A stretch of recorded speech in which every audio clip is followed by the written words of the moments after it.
আবারও ধর্মনগর পুলিশের হাতে এক অবৈধ প্রবেশকারী বাংলাদেশি নাগরিক আটক। ধৃত বাংলাদেশি নাগরিকের কাছ থেকে উদ্ধার বাংলাদেশ এবং ভারতীয় নথিপত্র।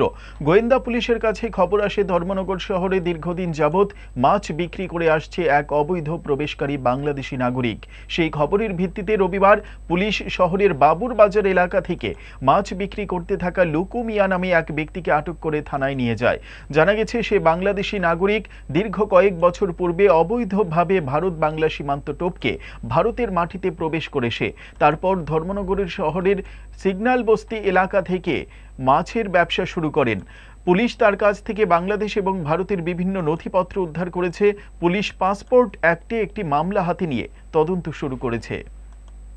স্বর্ণকমল জুয়েলার্সের উইন্টার ফেস্টিভ্যাল 20 থেকে 31 ডিসেম্বর হতে চলেছে বিগেস্ট সলিটার ডায়মন্ড শো, যেখানে থাকবে নর্থ ইস্টের biggest single stone and multi stone large diamond showcase. পাবেন সোনার গয়নার মজুরিতে 20% অফ আর হীরের গয়নার মজুরিতে 100% অফ। তাছাড়াও প্রত্যেকটি কেনাকাটায় শর্ট গিফটস। অফারের দিনগুলোতে প্রতিদিন শোরুম খোলা থাকবে। আজই আসুন আমাদের আগরতলার showroom Hariganga Basak road near Kaman Chowmuhani এবং Udaipur showroom central road opposite Chowk বাজার।